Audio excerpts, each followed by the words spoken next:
We're here with Jesse, And Jen. Hello. his beautiful bride.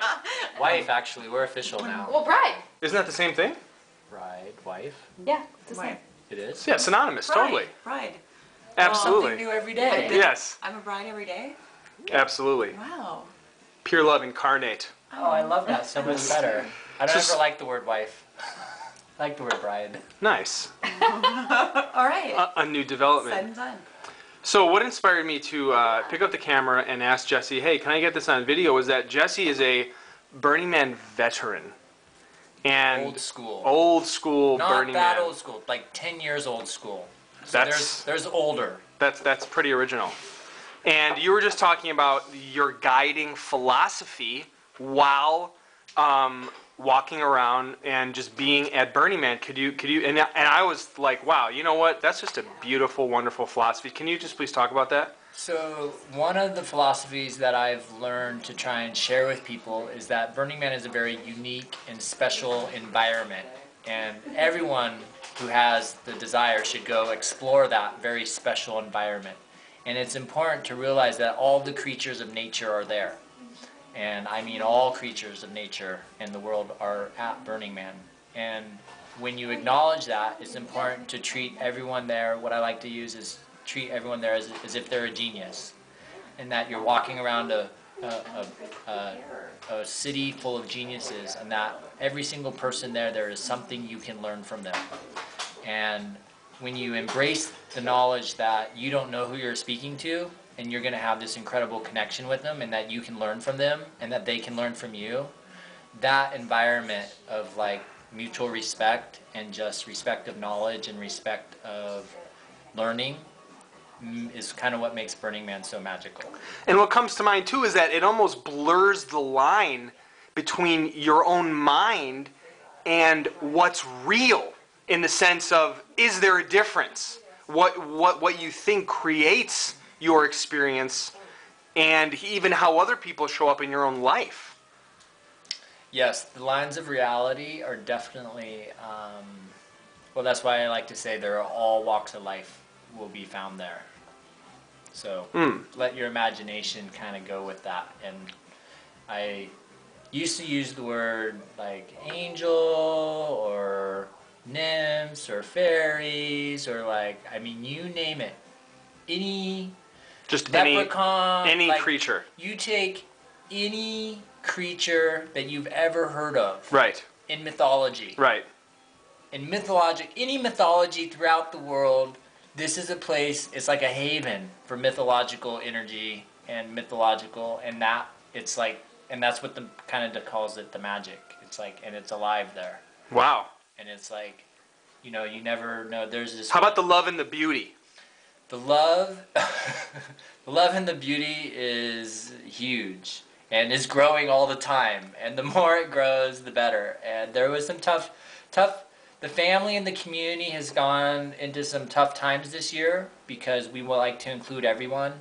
And it's hard to include everyone all the time. And so that's where the people who have been going to Burning Man are really working hard at taking what we've learned in Black Rock City and applying it outside of our Black Rock City and applying it in the places that we live on a day-to-day basis. Just the universe, everywhere. Yeah, and so that's where, you know, even talking to you right now, this is important because taking these ethos, like, why don't I treat everyone as a genius in my city where I live? Right.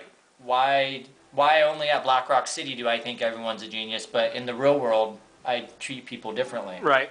And the reality is drop the word genius, there's something I can learn from everyone, and everyone can, you know, there's this exchange of knowledge that just open and positive. Synonymous. Absolutely. And so you just never know, you got to be open to learning and open to sharing. And once you open those ideas and thought processes, you don't know what's going to happen. But it's going to be good. It's going to be beyond your wildest dreams. Oh, there you go. It's like really what, you know, dream big. The other fun thing about Burning Man is dream big or go home. Oh, nice. I like that. You know, it's like, it really... No limits. It really expands the way you have to think. It's like, it is. It's that, you know, I've created quite a few art pieces out there, and they just, apparently what does demanded is just bigger. Oh, wow. It's like, I don't know what the human obsession is with bigness, but Wow. something, I think part of it is it includes more people. Yes. So I'm gonna call that good for this evening. Nice. It was very nice sharing with you. Let me invite you to continue for a moment, Oh. because we're on the channel called Raw Food Stories. Oh. And this is your first raw food meal. Oh, raw food stories. Oh, wow. So, maybe just briefly Oh, or, we can definitely do abundantly, maybe you can just share. This is your first raw food meal. What's up with that? How's it going? It's going quite well. A little precursor, I took the step to becoming vegan about a year ago.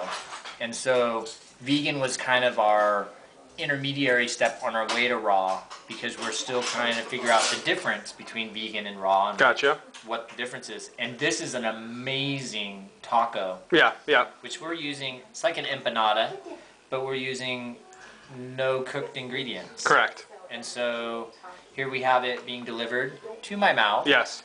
Just like a burrito or a taco, which I eat a lot of those right now with beans and rice. Okay. So now we have replaced the beans and rice with Lettuce a wrap, seed, sunflower seed based, based filling filling. with. Where are my cue cards? Anyways, it is absolutely delicious. And what I've learned about being vegan Yes. is I have become what I consider guilt-free in my eating and my consumption of food, meaning I know nothing was killed.